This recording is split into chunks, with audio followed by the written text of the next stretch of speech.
தை அமாவாசையையொட்டி ராமேஸ்வரம் அக்னி தீர்த்த கடற்கரையில் ஆயிரக்கணக்கானோர் தங்களது முன்னோர்களுக்கு தர்ப்பணம் கொடுத்து வழிபாடு நடத்தினர். இது குறித்த கூடுதல் விவரங்களை நமது செய்தியாளர் ராஜ்குமாரிடம் கேட்டுக்கொள்ளலாம். ராஜ்குமார், வணக்கம். தை அமாவாசையொட்டி முன்னோர்களுக்கு தர்ப்பணம் கொடுத்து வருகிறார்கள். தற்போது அங்கு மக்கள் கூட்டம் அதிகமாக காணப்படுவதால் பாதுகாப்பு ஏற்பாடுகள் எந்த அளவிற்கு செய்யப்பட்டிருக்கிறது? விவரங்கள் ராஜ்குமார். வணக்கம் பிரகாஷ். அதாவது தை மாத அமாவாசையை முன்னிட்டு ராமேஸ்வரத்துக்கு பல்லாயிரக்கணக்கான பக்தர்கள் தற்போது குவிந்து வர்றாங்க.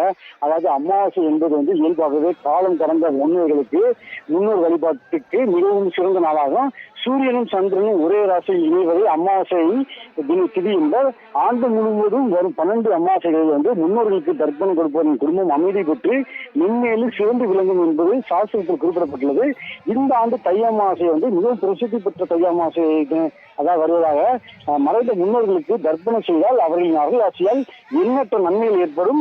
இந்த நாளில் முன்னோர்களை நினைத்து வணங்கி அவர்களுக்கு திதி கொடுக்கலாம். அதாவது இதன் மூலம் முன்னோர்களுக்கு திதி தர்ப்பணம் கொடுக்கும் போது உணவு புத்தாடை படைத்து வழிபட்டு அவற்றை ஏழை எளியவர்களுக்கு தானமாக வழங்கினால் நன்மைகள் பல வந்து சேரும் என்பது நம்மிடையே நம்பப்படுகிறது.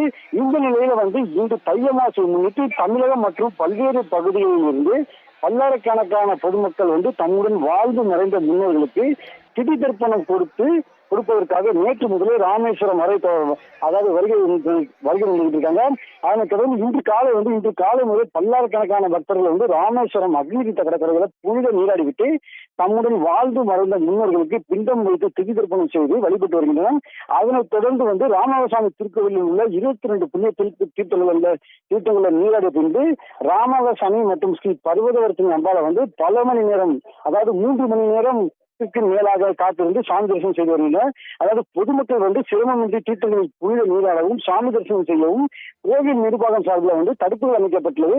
அதே போல பக்தர்களின் வசதிக்காக நகராட்சி நிர்வாகம் சார்பில் குடிநீர் ஏற்பாடுகள் மற்றும் சுகாதார ஏற்பாடுகளை நகராட்சி நிர்வாகம் சார்பில் ஏற்பாடு செய்திருக்காங்க. அதாவது பல்லாயிரக்கணக்கான பொதுமக்கள் கூடும் இடங்களில் எந்த ஒரு அசம்பாவித சம்பவங்கள் நடைபெறாமல் இருக்கவும், திருட்டு சம்பவங்களில் ஈடுபடுவதை கண்காணிக்கவும் மாவட்ட கண்காணிப்பாளர் தலைமையில சுமார் 500க்கும் மேற்பட்ட போலீசார் தற்போது ராமேஸ்வரம் பகுதியில் பாதுகாப்பு பணியில் ஈடுபட்டு வராங்க. இந்த தை அமாவாசையை முன்னிட்டு ராமேஸ்வரத்துல கடுமையான போக்குவரத்து நெரிசல் ஏற்பட்டு இருக்கு. பிரகாஷ், விரிவான கள விவரங்களுக்கு நன்றி ராஜ்குமார்.